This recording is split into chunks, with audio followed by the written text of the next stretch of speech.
Well, Paint Marine here with another status report, and today I'm going to be just kind of talking about the craziness that's been going on. So I've been talking a lot about this on again, off again kind of like work trip that I've got coming up, and like for a while, like it was something like, okay, it's not going to happen, it's going to happen, it's not going to happen. Well, it's officially happening. I will be going on this work trip fairly soon. Making the status report, which I usually try to send for or save to the end of the month for that. But yeah, so we'll see how this is going to work. I'm trying to like put together kind of a mobile paint thing so I can still take some of my unfinished models and paint and kind of get caught up hopefully on that, as long as they don't keep releasing Space Marine stuff, which if GW has any indication, that's not going to happen. They're just going to keep releasing Space Marine stuff and I'll forever be behind. So trying to get caught up on that. Hopefully this will give me that opportunity at least to get caught up on there. I won't have much time, really any time, to work on anything excess, any commissions or other models other than my personal army. So apologize in advance for the plethora of my Space Marine Star Commanders updates that will be coming in the future. But that's just kind of how it is for now. That's just, yeah, that's where I'm at with that. So that'll be happening. I got a new laptop and everything, so the hope is that I'll still be able to continue to make some content of some kind. It'll probably be status reports, reviews, working more on getting caught up with my bookshelf series, stuff like that. Hopefully, like I said, that will be achievable, you know, with this new laptop and stuff and setup, so I have kind of a more mobile way. So unfortunately, I don't expect video quality to be getting better as I continue to try to experiment and work and save and get new equipment and stuff. That probably won't happen, at least in this present future. Maybe in the far future, we'll see. But yeah, in general, that's kind of it. The only other thing I got going on right now is I've been working pretty diligently to try to get these flamer aggressors done before I pack everything else up. I'd like to at least get them done. I've got a 6-man squad of them that have been sitting since aggressors came out, just primed in my battle foam. I had made the Bulletstorm ones, the really shooty ones. I painted them up pretty much immediately and used them in a lot of games. I really enjoyed them. I never got around to using the flamer ones. And that was mostly due to initially there was really no way of getting them up the board or super, anyway. So I just never really got around to using them. But with just trying to get everything painted and caught up, I'm trying to get them done. And then I've got plenty of other stuff left to paint that has also been sitting as long since the beginning of 8th. Yeah, so hopefully I get that done. I've also got the Captain Ventress model that I ultramarined, and I have to prime this guy. He'll probably be coming with me, but it's not a priority to get him done because, like I said, I've got, aside from just trying to get these done before I leave, which is going to be close to probably not going to happen because I've got so much other stuff going on still with work and with the 4 kids and everything. It's finding that time is really hard with on top of packing and getting ready for this trip and everything. So unfortunately, probably not going to happen, not going to get done, but I'm going to try my hardest just so I don't have them to worry about, kind of a thing. But I've also been working on these, and I kind of mentioned it before, these objective markers of fallen Marines that I've been using, each of the different kind of Primaris Fallen, and we've seen the new one and that new, I can't remember his name now, Bellicor, I believe, model that I will definitely be getting.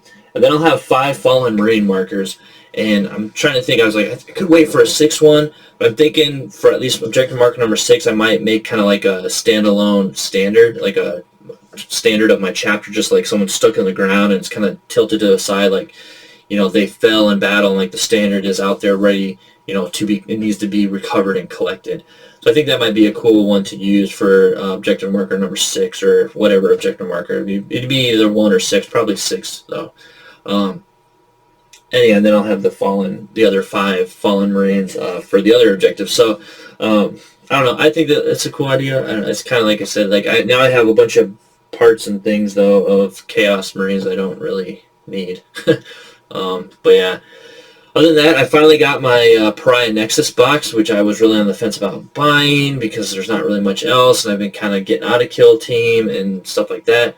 So I bought it, and I took the Space Marine stuff out because everything else won't be out till May, and I will not be available to order them in May, at least at this time. I'll still order them because I want to make full squads of all the variants, so I'm going to need...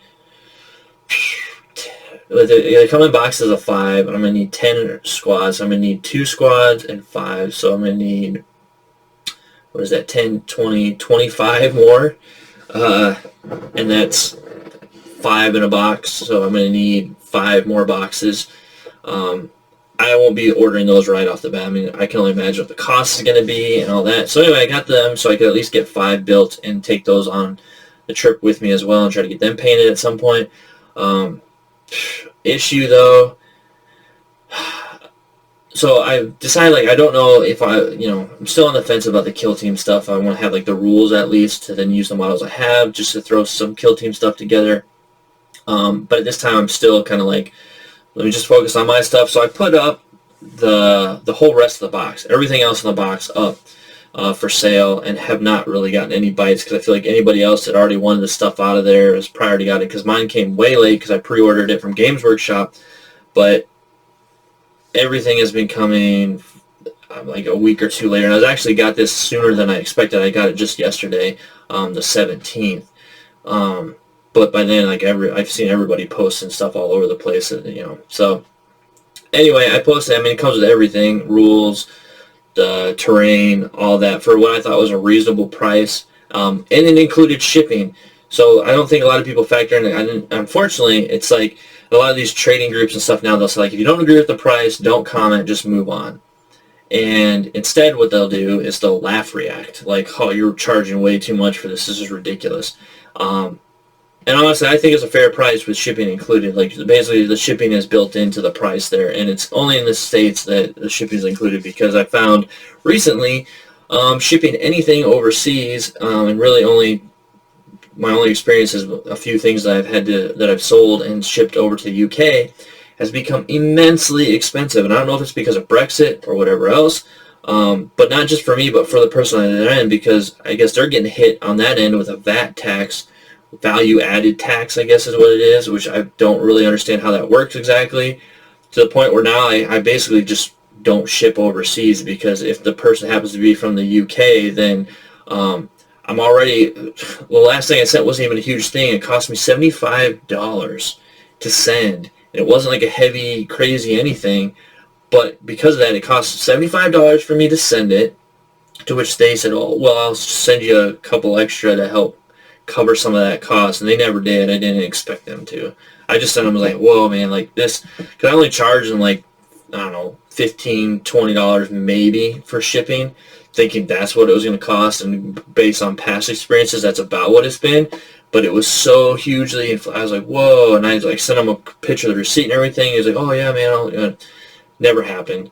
But then on top of it, then he's sending me messages, and he's like, hey man, what's this all about? And it's like, he got a message from his post saying that, the package is ready to be shipped, but you have to pay this VAT tax, this VAT, or whatever VAT fee, value added tax thing. I was like, I don't know. So I had to look it up, and I'm explaining to him in his own, like, country, like, hey man, like, I don't know, like, unless I can somehow account for this, or if there's some way to send it where they don't add it, I don't know what to do. It's like, he's like, what? I was like, fine, I'll pay it. And maybe that's why he didn't shoot me back the extra 20 later, because he felt cheated that he had to pay an extra tax in his country.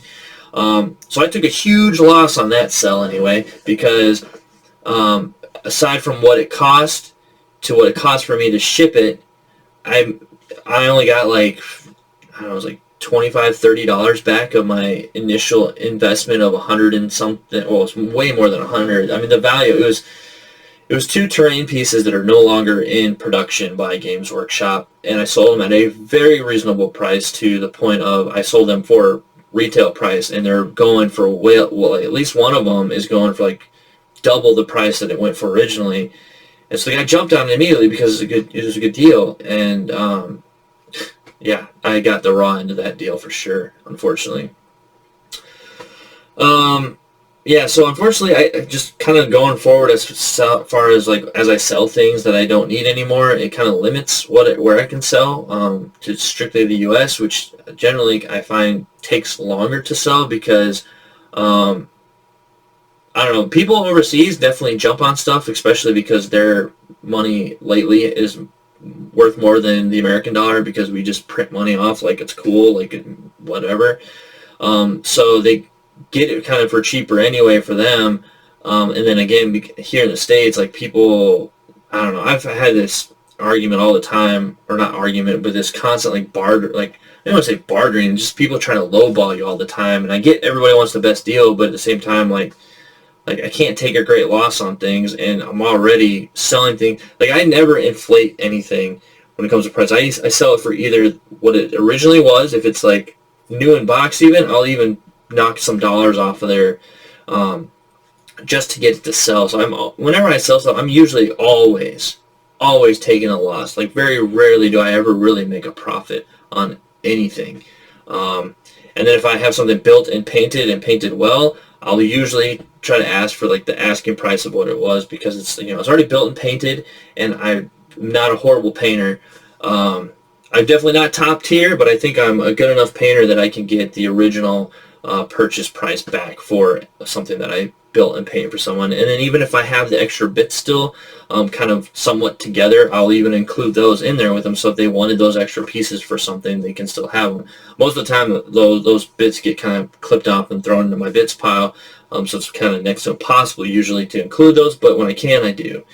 But yeah, so it's just kind of frustrating in that aspect of trying to sell all this excess stuff that I don't need. And it's definitely giving me cause to pause when I go out to purchase certain things that they kind of push. And I don't know. And now I'm kind of back to beat myself up again about even buying that Pariah Nexus box because of where I am in my situation. Unfortunately, it's kind of a weird thing to say, but unfortunately, Games Workshop's the most convenient thing for me just to order from them online when there's other places that you can get it for cheaper because it's a local store or whatever, and they offer some sort of a discount and stuff like that. But just with things lately, though, it's just been hard because they don't send them out right away. So yeah, anyway, that's just what it is. It's kind of unfortunate. And yeah, so now I'm beating myself up about getting this Pariah Nexus because I don't think it's going to sell unless I take a loss on it like everything else. Like, even though what I'm selling it at, I think, granted I'm still kind of taking a loss, but I think I would be making enough that it's, again, like I'm okay with it. Obviously, I listed it at a price that I'm okay with. And really, there's like, especially with the free shipping portion of it, I'm not really making what the asking price is by asking or by saying that shipping is included in the price, because by doing that, I mean, the other option is I list it for cheaper and then say, oh, plus $10 shipping or something like that, and then who knows, maybe it would sell or not, I don't know. But yeah, anyway, other than that, like I said, that's kind of it. Like, there might be a long pause before the next video when I get set up. I got to get things figured out in the next spot. I've just finished making a few videos I'm going to be uploading here. I've got In the Crosshairs review of the Warhammer merchandise website that just went up, because I got a calendar and a mask from there, and I just thought some very interesting things on there, and some people should check it out and kind of see what they think. Because I think a lot of people forget about that website. Just finished the championship round of the season 1 of Forged in Plastic with the 3 of the 4 finalists returning and them doing some great work. And I think the champion definitely, all of them well deserving to be there, and the championship definitely well deserved. So that video is getting edited and will be uploaded here soon. And then I haven't filmed it yet, but I'm going to be working on another Off the Sprue video, probably going to be focusing on this series called Raised by Wolves that's on HBO. I just finished watching it. It came out sometime in 2020, I want to say like summer-ish time maybe a little bit later than that, but I know the last episode aired in October. I just now got around to watching the 10-episode series they have right now. There's Season 2 has been announced, and as far as I know, I think they said they actually started filming it right now down in South Africa. So it's a really great show, and the reason why I want to talk about it some too is there's definitely kind of a 40K vibe to it in aspects of, one, it's sci-fi, but then there's religion kind of involved in there too. And so you kind of have like the religious zealot sci-fi stuff thrown in there, and I think it's pretty cool. It's very very 40K-ish in that regard, but I always like good sci-fi, and it's produced by Ridley Scott, who is a pretty good master of sci-fi. But there is definitely a similar theme throughout his sci-fi, and especially after watching like Prometheus, and I mean Aliens in general too, but Prometheus especially, and then to some extent this one, if there is life on other planets or aliens, or if you want to say the fact that there most likely is, because with all these stars and everything, it's definitely not going to look or resemble bipedal, two-armed, two-legged humans, or some aspect of that, some bipedal humanoid that we often see portrayed in like Star Trek. Like Star Wars did a lot better, in my opinion, of kind of diversifying the way aliens look, not having them all just bipedal humans.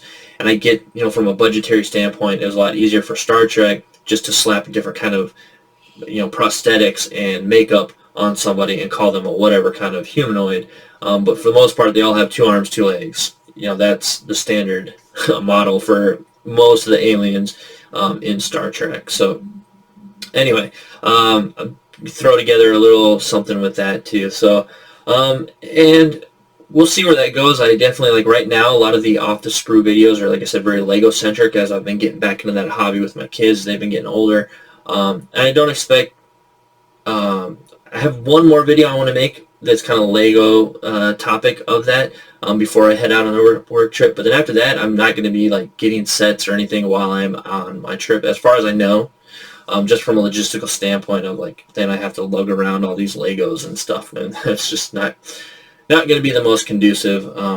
So anyway, that is kind of what the road looks like ahead. So again, if this is your first time watching my channel or to a video, I invite you to subscribe to the channel. Check out the other videos I got going on here. I've definitely got different playlists that I'll be updating. Another thing I'll be working on while I'm away is I'm going to be working on updating my Paint Marines bookshelf, where I kind of do my brief synopsis and reviews of different books from 40K, and just other things like that. But I also got things like Paint Marines Workbench, which has a few tips and tricks videos in there that pop up as they come prevalent, or as things I discover things. I try to share them when I can, and just other things like that. And in the crosshairs is like my biggest playlist right now, where I have different things where I go over different units, models, merchandise, whatever, where I kind of do a review of things related to 40K.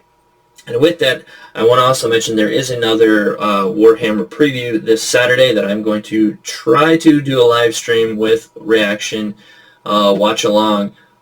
So if you pop in here and there, that's cool, that's great, or whatever. You can watch it after it live streams, just a recorded kind of thing, and I'll usually do a synopsis overview of the Warhammer article that goes up on the community website later. I didn't the last time. I wasn't sure if I was going to or not, but it was so just Age of Sigmar heavy, I just ended up not really doing a synopsis overview of the article. But this one I think is going to be more leaning toward 40K. There's a lot of implied Adeptus Mechanicus stuff in the silhouettes of the stuff that they've shared. So going to definitely try and chime into that one if I can.